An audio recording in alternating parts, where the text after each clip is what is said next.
are now listening to the Life in Football podcast. Check out the new website, lifeinfootball.com. Once again, the website is lifeinfootball.com. Thanks for listening.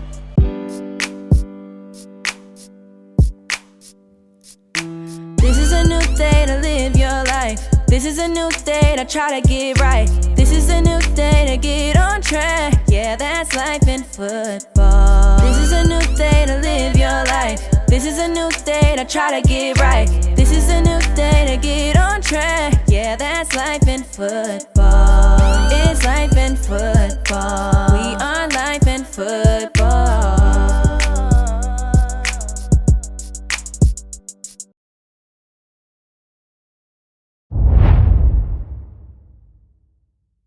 Welcome to the Life in Football podcast, baby. I'm your host, Mike Feed. And this your coach, Cole and Moore. You know we loving life and enjoying football. Top-notch coaches all around the world. Top-notch coaches all around the world. Today, our very special guest is none other than head coach DeMario Jones. He over there coaching at them Godby Cougars, baby. Now, let me let y'all know something. Over there at Thorpe Street, them boys putting it down. And I just witnessed his team is growing, man. And I talked to him a little while ago, and they got a lot of young players that when I was watching them play their spring game, I'm thinking these guys seniors. But guess what? Some of them freshmen, sophomores. So that just let me know he putting together a total package to dominate and create growth, not just with the young men in football, but in life as well. But without further ado, I'm gonna go ahead and let C-Mo bring him on. How you doing, Coach? Hey, good. How are you? Good, man. Coach, I want to jump right into it with you, man. Like, what actually let you know that, hey, I want to coach these young men. I want to get in. I want to be the head man. I want to show them which route to go in life. Like, what let you know that? Because me being on the football end, I know I couldn't coach, but if I did coach, I just need my one position. Don't give me nothing else. Just give me the DB, well, give me the corner vice, and I'm good. But what made you want to take over the whole thing and run that thing? I think it's just a combination of things. Biggest thing was just God. This whole thing happened, by chance. I was over in Georgia at a little small single-A school, Ashburn, Georgia, Turner County. We were in the middle of the third round of the playoffs, and a friend of mine sent me a job, say Godby job is open. And I remember being at my desk, getting ready to play in the third round at a school that hadn't been there in forever. And I said, man, I'm gonna send my resume and just see what happens. And the AD replied to me, on the weekend, about an hour after I sent my resume. She called me the next week. We talked, what probably should have been a 15-minute conversation. We talked for about 2.5 hours. Came up on an interview, did a second interview. And I was just sharing the thing that sold me. My principal reminds me of this all the time, but he said, I prayed about you before I hired you. And so it's really been God. I've tried to let that be, at the forefront of what I do. I probably get labeled square a lot, because I've learned through different life experiences. I need to model the pattern of what I'm trying to get through to these young men. Coaching at a high level is not foreign to me. Coached at Valdosta High School, which is most wins of any high school team in America. So I've seen what coaching at an extremely high level looks like. My dad's been a coach for close to 30 years here in the state of Florida. At various places, but specifically at my alma mater, Raines High School in Jacksonville. So I've always, been around it, knew I wanted to be a coach. Some kids growing up know they want to be doctors, lawyers, or whatever. I've known since I was a little boy that I wanted to coach, and my dad's a large part of that. So God is why this thing happened. So, Coach, you pretty much laid it out. Your footsteps been guided already to be the head man. Like you were set up to guide young men. And what I like about that is you rolling with the G-O-D, so you got the source to take you wherever you want to go. You could build Godby up into the next powerhouse to have more wins than anybody else in the country. But then on top of that, you saying it might be lame. Now that's a blessing you rolling with the GOD. So with that, now every parent know that they son in the hands of a great man who's gonna help guide their son, not just in football, but in life too. So really, I would want my son to play for you. Soon as you tell him that, what? Let's go. Sign me up. I already know what time it's finna go. So with you doing it that way, how has the blessings been rolling? Like, do you be spotting them like, oh, Lord, I thank you. Y'all built one right there. Like, when they come, do you just see them wide open like that? No, I think people have to remind me that I'm being blessed. Yeah. Me and my family have hit a lot of adversity. When I first got this job, my wife was very much into our first pregnancy. Mm-hmm. And she got sick some during pregnancy, obviously, with that kind of stuff happening. And then we had our baby a few days before we played our kickoff classic last year. Mm-hmm. So for about the first 4 weeks of the season, I was present maybe 2 days out of the week, so my coaches were kind of filling in. So I felt like I was being a terrible head coach because here I am trying to juggle all these new things in the life of me. And my wife had only been married a little over a year at the time, so we're trying to still do our thing, and then we're welcoming a baby into this. And then at the beginning of the season, my wife had the baby. She got sick, and our baby got sick, and I got sick and had to miss some school. And so I would tell you last year wasn't fun from any stretch of the imagination. And then, when we take, and that's why I love you all slogan, life in football. Right. I had to keep last year in perspective. It's truly not about the wins and losses. With when you're dealing with kids, if you put the football part of it too far over their head, then they forget the life lessons that are taught in football. Right. And I always tell kids, before you quit doing something, you need to understand you're creating a habit in life that you can't do. You can't learn to quit in life. Right.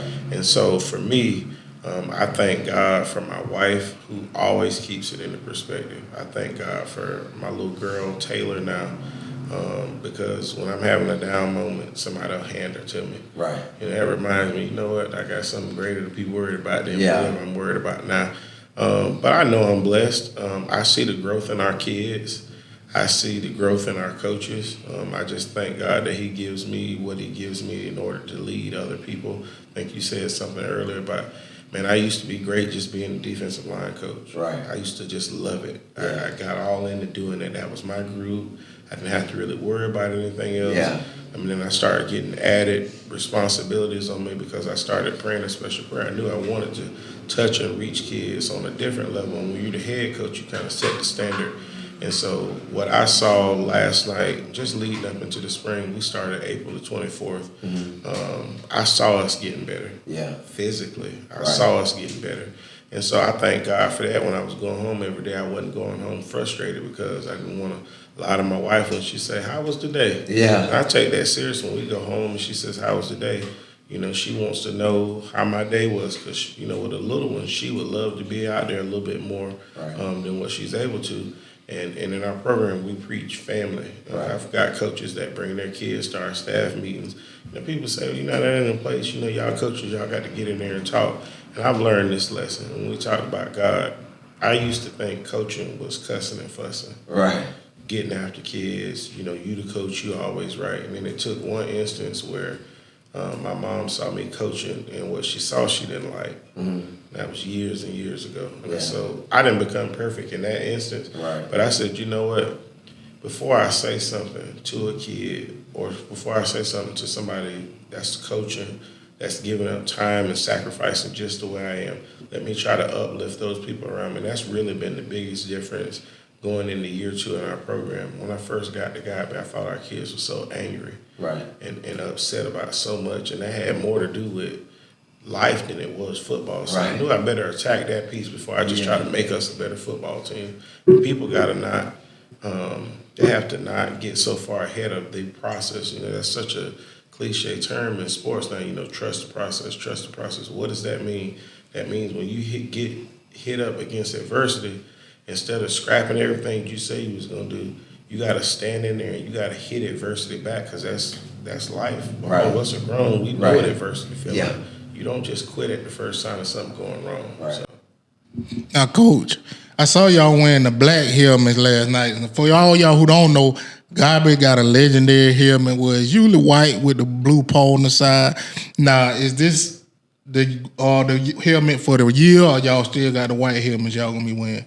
Unless somebody wants to write a $30,000 check that we can get alternate helmets. I'll tell you what is behind that. It's obviously no knock, no disrespect to anything, because I remember when I was playing in high school, we wanted black jerseys so bad. We wanted them, but it wasn't traditional. You know, a place like Reigns, a place like Godby, places like that, you honor tradition.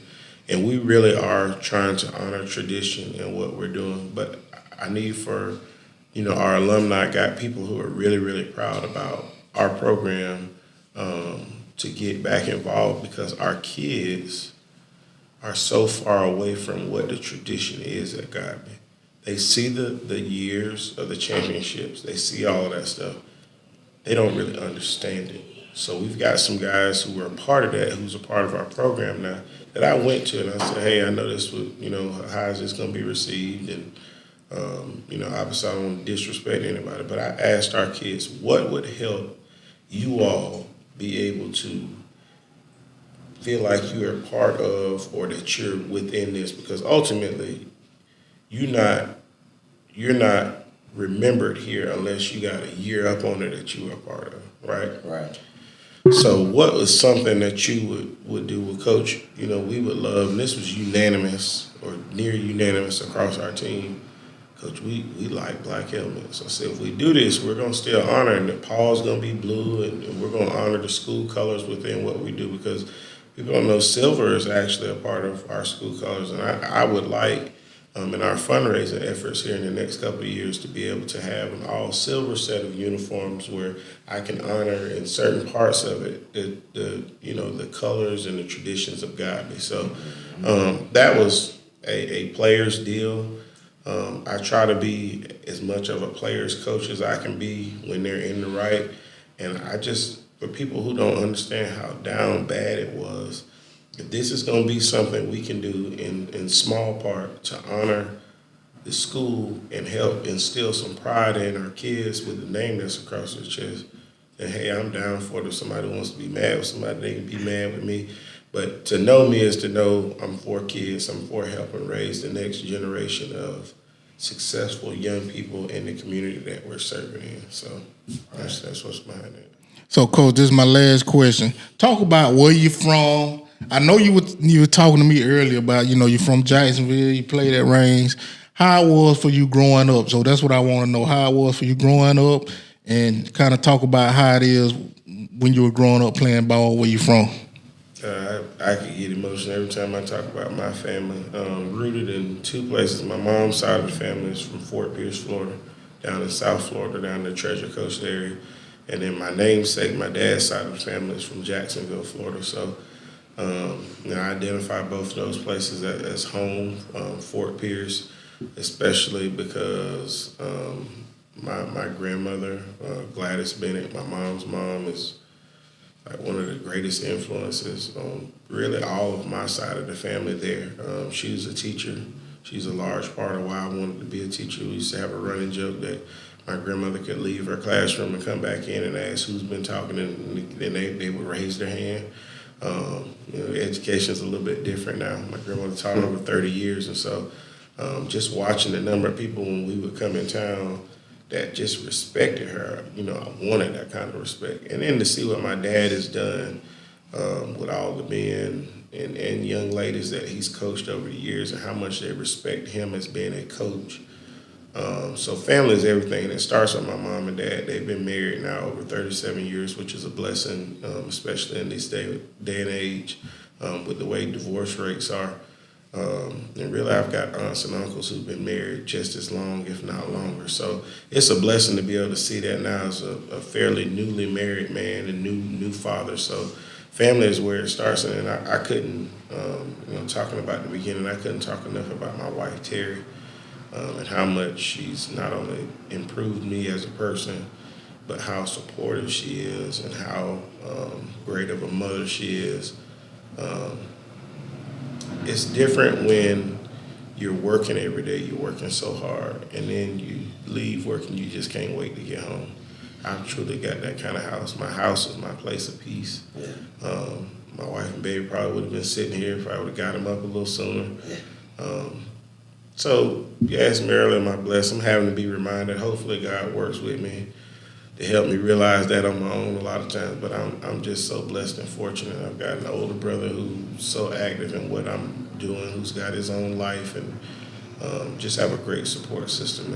And outside of the friends and everybody I have, my charity really begins at home because of the people who are supporting me and surrounding me. Hey, y'all hear it right here, man. That's Coach Jones, Godby High School football coach. Man, hey, I'm telling y'all better get out there and start checking them out. I had a great time checking them out at the spring game. They got some athletes. They got a receiver. I know y'all seen him. Last name started with a V. That boy doing some big things. Got some DBs out there. Got some linebackers here, running back running fast. Let me tell y'all something. Coach Jones putting together something special, man. And even the band was rocking. Godby got a band out there doing good, man. I'm talking about... Shout out to Mr. Harper in the band, man. Yeah, Mr. Harper in the band. Shout out, baby, because they had that thing rocking yesterday like a baby fam you almost. So, man, I enjoyed it. And I'm telling y'all, man, this is a team I'm ready to see what's going to happen this 2023 season, 2024, and 2025. I'm telling you, man, he putting something together special. But I'm going to leave y'all how I always leave y'all. Keep your head up and not down, or else you'll fall to the ground. It's a Life in Football podcast. Catch you next time.